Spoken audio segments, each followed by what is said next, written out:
মেলায় গেলেন হর্ষবর্ধন, শিবরাম চক্রবর্তী। জয়দেবের মেলায় গেছেন হর্ষবর্ধন, ভাতৃবর গোবর্ধনকে সঙ্গে নিয়ে। বিরাট মেলা, কত দোকান, কত পশারি, কোথাও নাচ, কোথাও গান, কোথাও বাউল বা কীর্তন, কোনোখানে তরজার লড়াই, কোথাও আবার ম্যাজিক। ভাইকে নিয়ে ঘুরে ঘুরে দেখছেন সব, দেখছেন, শুনছেন। কত লোক এসেছে মেলায়, লাখখানেক হবে হয়তো।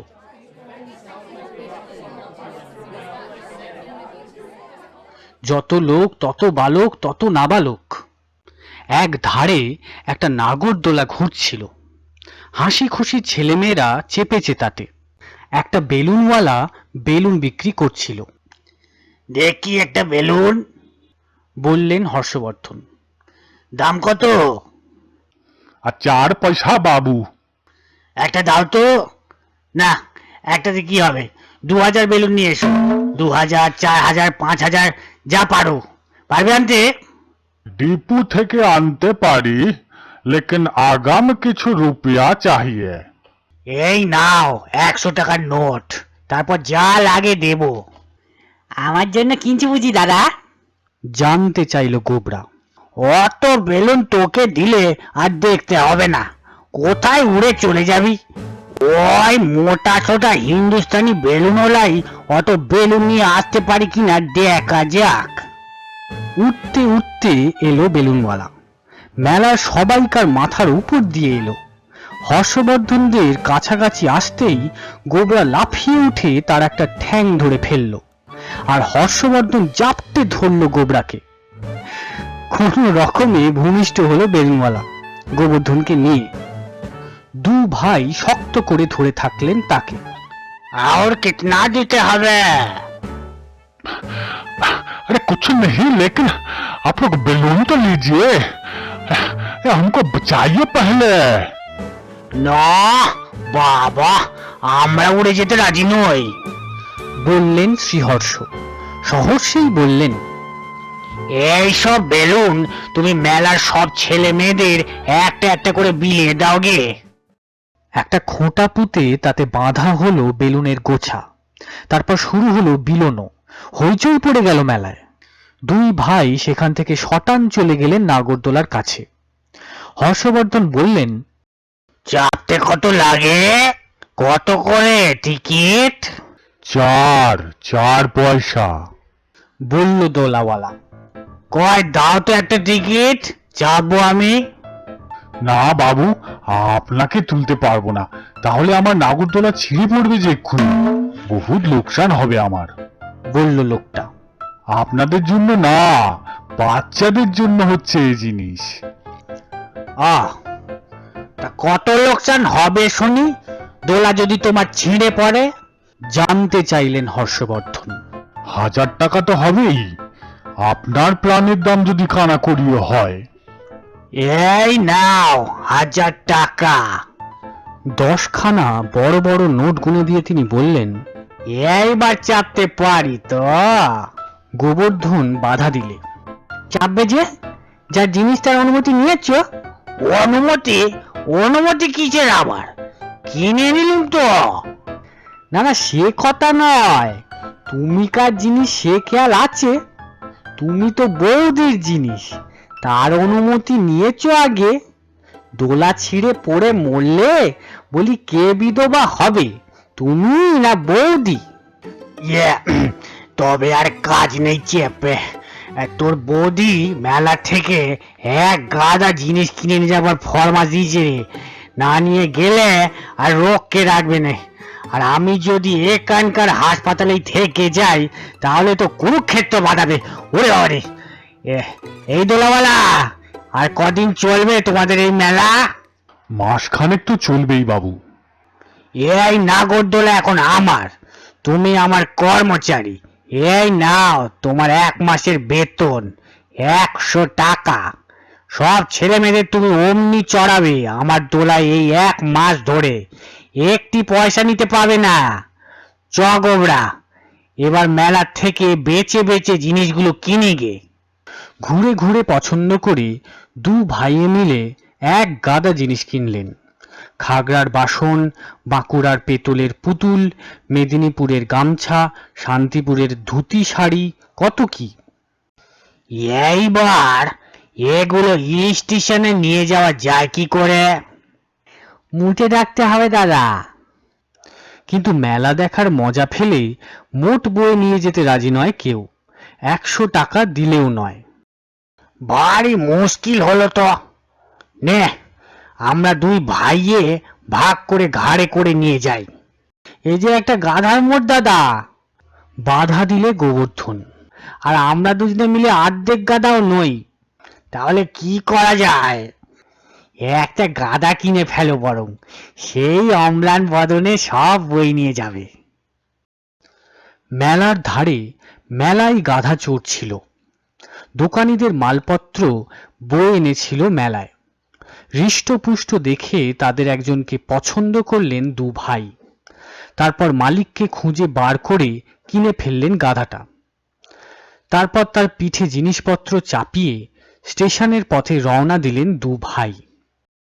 দেখছিস গাধাটা কি ভালো, এত মোট চাপিয়ে দিল মোর ঘাড়ে, একটু বিরক্তি করলে না? বিরক্তি? ওরা কখনো বিরক্তি করে না, বলল গোবরা। মাঝে মাঝে ওরা একটা উক্তি যা করে, তারই একটা বাঁচ খাই আওয়াজে কান যায় যায়। তারপর বিরক্তি করলে আমাদের আর বাঁচতে হতো না। কিন্তু ভালো হলে কি হবে, চলতেই চায় না গাধাটা। এক পা নড়ে তো 3 মিনিট দাঁড়িয়ে পড়ে, আবার তাকে ঠেলে ঠুলে চালাতে হয়। আবার একটু পরেই তার নট নড়ন চড়ন নট কিচ্ছু। দুটো গাধাকে নিয়ে আমার হয়েছে মুশকিল, বিরক্তি প্রকাশ করেছেন দাদা। মেলায় এত ঝামেলা হবে কে জানতো? দুটো গাধা পাচ্ছ কোথায় গো? একটাই তো দেখছি। নিজেকে বাদ দিয়ে গুনছিস বুঝি তুই? হর্ষবর্ধন বললেন, আমার দুই দিকে দুই চাঁদ, গোবর্ধন চন্দ্র আর গর্ধব চন্দ্র। শুনে গোবরা গুম হয়ে থাকে খানিকক্ষণ, তারপর গুমড়ে ওঠে। আমরা যদি গাধা হই তো তুমি হলে আমাদের দাদা, দুজনেরই দাদা তুমি, আমাদের উপর দিয়ে যাও, বুঝেছো? পরস্পরের টানাপোড়েনে হয়রান হয়ে তিনজনে স্টেশনে এসে পৌঁছলেন। কাটলেন 3খানা কলকাতার টিকিট। তারপর গাধাটাকে কি করে কামরায় তুলবেন সেই হলো সমস্যা। জানতে গেলেন গার্ডবাবুর কাছে। বললেন, মশাই, এ যা গাধা, নিজ গুণে তো উঠবে না, তেমন পাত্র নয়। কুলির মাথায় চাপিয়ে তুলবো, আমাদের কামরায় আমাদের সঙ্গে যাবে গাধাটা। টিকিট দেখি আপনাদের। ও, গাধা কি আবার ফার্স্ট ক্লাসে যায় নাকি? কেন, গেলে কি হয়? গাধা বলে কি মানুষ নয়? দাদার প্রতিবাদ। আমাদের ফার্স্ট ক্লাস গাধা মশাই, অনেক দূর পেয়ে গাধাচ্ছে ভালো। আপত্তি করেছে ভাইও। গাধা যাবে পেছনের ভ্যানে, সব গাড়ির পেছনে, বুঝেছেন? বলে দিয়েছেন গার্ডবাবু। গাধাটাকে যথাস্থানে সুরক্ষিত করে দুই ভাই এসে উঠেছেন নিজেদের কামরায়। আধ ঘন্টা কেটে যাবার পর দাদার কি খেয়াল, পাশের সহযাত্রীকে শুধিয়েছেন তিনি। রেলগাড়ি কত জোরে যাচ্ছে মশাই? তা ঘন্টায় 60 মাইল তো হবে। 60 মাইল? ঘন্টায় 60 মানে মিনিটে 1 মাইল? বলেন কি? তা ঘন্টায় 60 না হলেও 40 তো হবেই। তাহলেও হর্ষবর্ধনের চমক কমে না।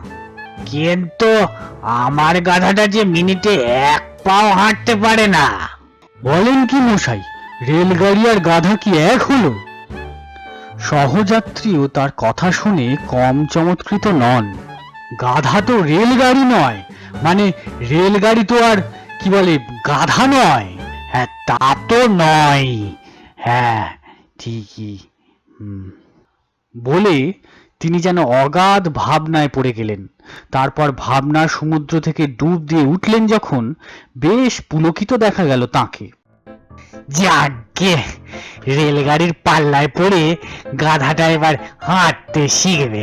হ্যাঁ হ্যাঁ, মানুষ হয়ে গেল গাধাটা।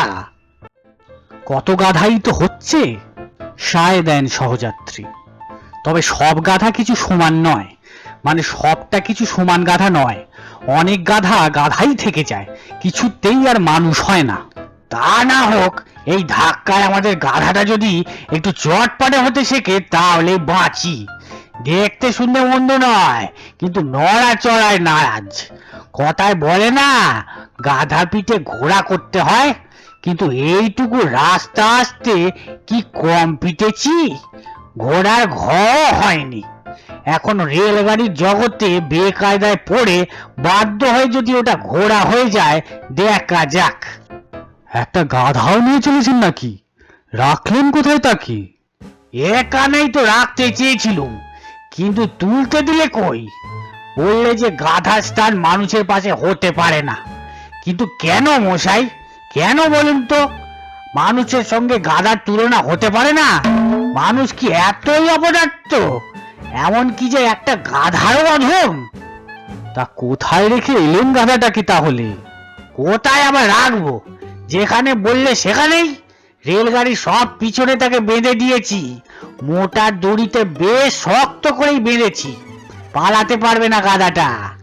বলবো কি মশাই, স্টেশনের এইটুকু পথ আসতে ও যা নাকাল করেছে আমাদের, আজ প্রায় কাঁদিয়ে দিয়েছিল। এখন এখন কেমন?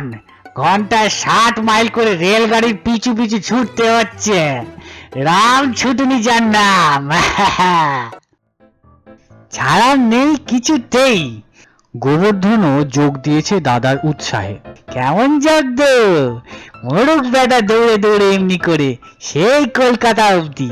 কেমন জব্দ! সমাপ্ত।